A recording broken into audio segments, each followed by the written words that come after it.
Pagi itu, Momo lagi berdiri di depan gerbang sekolah sama pacar barunya. Tapi langsung kecewa berat karena hal pertama yang dia lakukan adalah minta dipinjamin duit. Terus, nggak lama kemudian cowoknya minta smash alias ngajak yang enggak. Dan di situ Momo udah cukup banget, dia langsung membatalkan kencan mereka dengan tendangan ala karate. Masalahnya, Momo ini nggak jago-jago amat dalam bela diri, jadi pacarnya malah bilang dia udah cukup sama Momo dan nyungkurin dia ke tanah. Beberapa waktu kemudian, teman-temannya Momo berusaha menghibur dia. Tapi, mereka juga bingung. Emangnya Momo ngarep apa sih? Kan dia dapet cowok itu dari situs Craigslist. Mereka tanya-tanya, apa sih yang Momo lihat dari cowok kayak gitu? Tapi ternyata satu-satunya alasan Momo suka sama cowok itu adalah karena dia mirip idolanya, Ken Takakura. Jadi dia pikir ya sudah, cukuplah. Nggak lama setelah itu, Momo lagi jalan di lorong sekolah, masih murung karena dia sadar nggak bakal pernah bisa pacaran sama cowok kayak Ken. Pas lagi jalan, dia ngeliat ada seorang cowok di kelas sebelah yang dibully habis-habisan. Mereka bahkan udah mulai lempar-lempar bola kertas. Para tukang bully itu awalnya cuma lemparin bola kertas, tapi sekarang mereka beneran niat nyakitin dia. Mereka udah siap mau lemparin magnet, tapi Momo langsung maju dan duduk di sebelah anak itu biar mereka berhenti. Para pembuli nggak mau ribet sama Momo, jadi mereka pergi begitu aja. Pas mereka udah kehilangan minat, Momo bangkit dan lanjut jalan sambil nahan rasa sedihnya yang gak kelar-kelar. Tapi di tengah jalan, cowok yang tadi dia bantu nyegat Momo dan nanya, "Kamu lagi jatuh cinta ya?"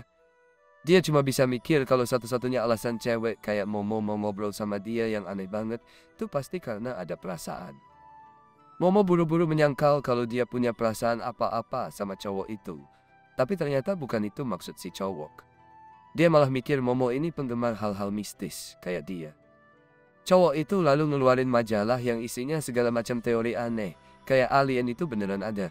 Burung-burung itu sebenarnya drone buatan pemerintah. Dan dunia lagi siap-siap buat perang di luar angkasa. Momo nggak tertarik sama sekali dan berusaha pergi. Tapi cowok itu terus aja ngejar-ngejar perhatiannya. Akhirnya, Momo nggak tahan lagi dan langsung nge-roast habis-habisan setiap aspek dari cowok itu. Mulai dari rambut acak-acakan kayak pel, kacamata super tebalnya, sampai hobi anehnya. Terus, dia bilang ke cowok itu buat jangan pernah ngomong sama dia lagi. Tapi pas dia mau pergi, Momo ngerasa mungkin dia udah kelewat kasar. Jadi dia balik lagi dan mencoba ngehibur si cowok dengan bilang kalau dia percaya hantu itu nyata. Sebenarnya dia cuma mau kelihatan relatable aja. Tapi si cowok alias Ken langsung ketawa dan ngejek Momo. Soalnya dia sama sekali nggak percaya hantu itu beneran ada. Momo langsung kesal banget, apalagi si Ken ini percaya hal-hal aneh kayak alien dan konspirasi lainnya, tapi malah ngejek Momo karena percaya hantu. Ken dengan santainya bilang kalau dia percaya alien luar angkasa dan hal-hal aneh lainnya, tapi percaya sama hantu itu konyol menurut dia. Momo nggak tinggal diam dan bilang kalau neneknya itu seorang medium yang bisa berhubungan sama roh, dan dia bahkan pernah ngeliat langsung proses pengusiran setan. Tapi Ken masih aja nggak percaya. Mereka terus berdebat selama beberapa menit, dan pas lagi panas-panasnya, teman-teman Momo turun dari tangga dan mereka ngira Momo lagi akrab-akraban sama Ken. Buat menyelesaikan debat mereka, akhirnya Momo dan Ken bikin taruhan. Momo bersumpah bakal buktiin kalau hantu itu beneran ada, sedangkan Ken bersumpah buat buktiin kalau alien itu nyata. Malam harinya Momo pergi ke rumah sakit tua yang udah lama ditinggalkan. Dia mulai merasa merinding banget di sana. Tapi menurut Ken, tempat ini adalah lokasi utama buat penampakan UFO. Dan kemungkinan besar Momo bakal diculik alien. Penculikan itu artinya dia bakal diculik terus diteliti sama alien. Tapi ya, Ken sendiri sih sebenarnya belum pernah ngalamin hal itu. Sementara itu di sisi Ken, dia mengikuti petunjuk Momo dan pergi ke terowongan tua yang udah lama gak dipakai. Dia beneran ketakutan, tapi Momo bilang kalau dia hampir pasti bakal diserang hantu kalau masuk ke sana. Tapi Ken tetap ngeyel, karena menurutnya hantu itu nggak ada, jadi dia tetap masuk. Momo buru-buru bilang biar Ken pelanin suaranya. Ken ngikutin saran Momo buat pelanin suaranya, tapi dia nggak sadar kalau Momo terus-terusan nyebut sumber dari internet. Jadi dia nanya, "Emangnya kamu pernah lihat hantu secara langsung?" Momo dengan santainya bilang kalau dia belum pernah. Ken langsung meledak, marah banget, karena Momo malah ngelakuin hal yang sama, kayak yang baru aja dia keluhkan beberapa menit lalu. Ken nanya gimana bisa Momo yakin banget kalau hantu itu ada, padahal dia nggak punya bukti. Tapi Momo jawab kalau cuma karena dia belum pernah lihat, bukan berarti buktinya nggak ada. Seperti yang dia bilang sebelumnya, neneknya itu seorang medium roh, dan Momo udah tinggal sama neneknya sejak kecil karena dia nggak punya orang tua. Ken langsung diam sebentar, tapi Momo buru-buru bilang kalau nggak perlu dibawa serius banget. Keluarganya memang selalu agak aneh. Misalnya waktu dia kecil, neneknya sering maksa dia pakai kantong jimat dan bergaya aneh setiap kali jalan ke sekolah. Dan tentunya, anak-anak di kelas Momo dulu sering ngeledek dia gara-gara jimat dan gaya aneh yang harus dia lakuin setiap hari. Tapi yang paling nyakitin adalah ketika cowok yang Momo suka saat itu ikut-ikutan ngejek dia juga. Setelah kejadian itu, Momo mulai ngerasa benci sama neneknya dan sempat kepikiran hal-hal buruk tentang neneknya. Belakangan ini mereka jarang banget ngomong satu sama lain. Tapi setiap ada yang ngomongin hal buruk tentang neneknya, Momo selalu ngerasa sedih dan marah. Dari situ dia baru sadar kalau yang bikin dia marah bukan karena dia jek anak-anak, tapi karena mereka ngejek neneknya. Momo masih sayang banget sama neneknya, lebih dari apapun. Dia bahkan suka sama kenyataan kalau neneknya adalah seorang medium roh. Karena itu bikin Momo ngerasa spesial. Dia percaya sama neneknya, dan karena neneknya bilang kalau hantu itu nyata, Momo juga percaya kalau hantu itu ada. Setelah Momo ngasih penjelasan tentang alasannya, dia balik nanya kenapa Ken percaya sama alien.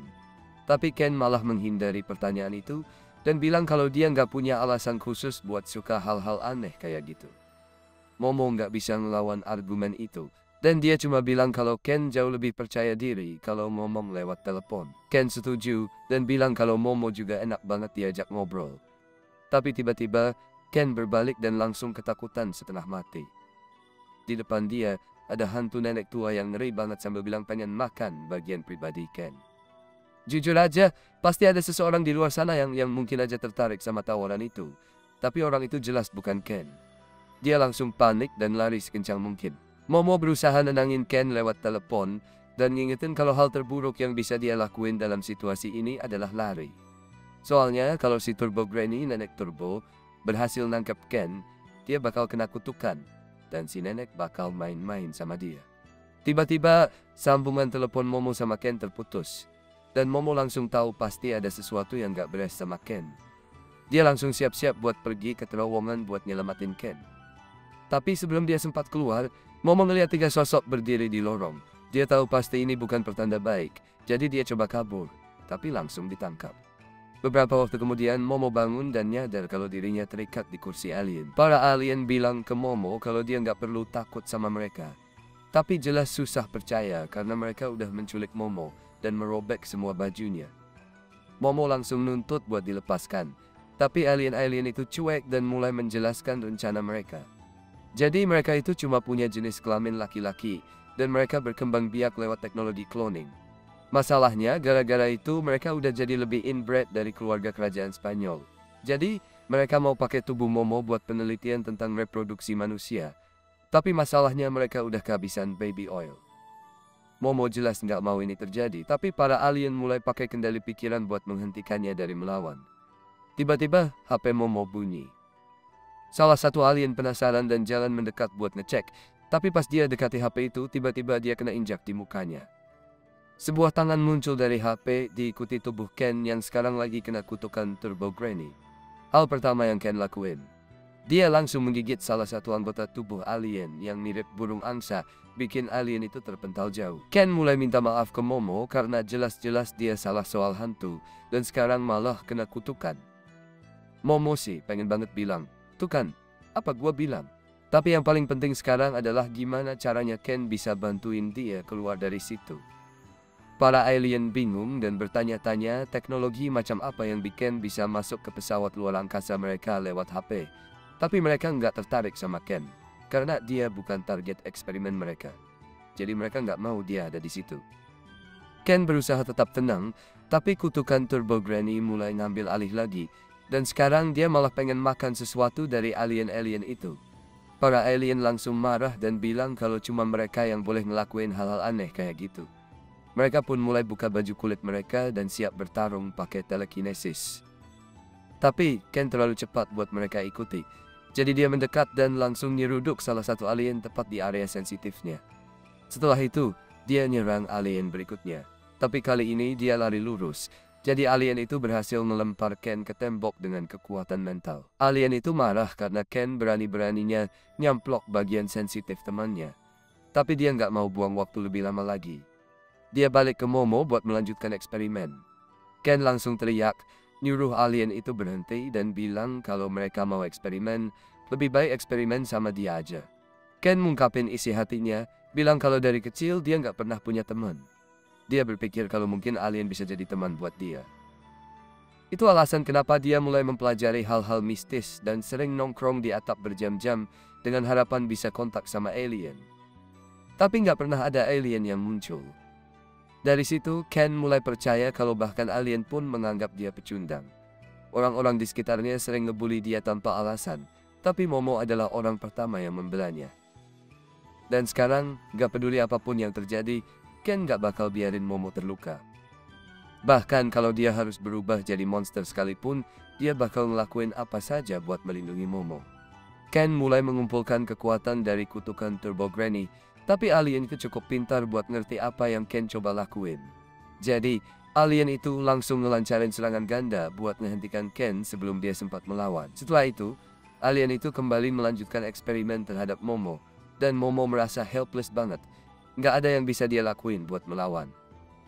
Tapi tiba-tiba, dia ngerasain flashback ke saat neneknya ngajarin dia tentang Chi.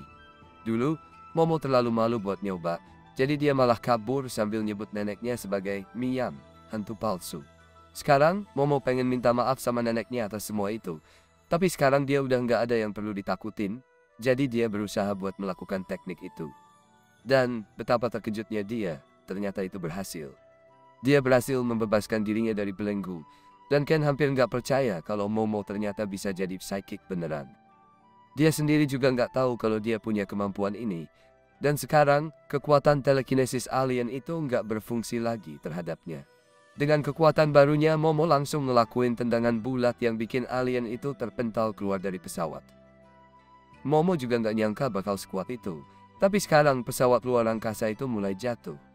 Jadi, dia langsung cari-cari Ken mereka bisa kabur dari situ. Sayangnya, Ken kembali diambil alih oleh Turbo Granny dan langsung nyerang Momo. Tapi Momo cepat-cepat mengangkat tangannya buat nahan gigitan Ken.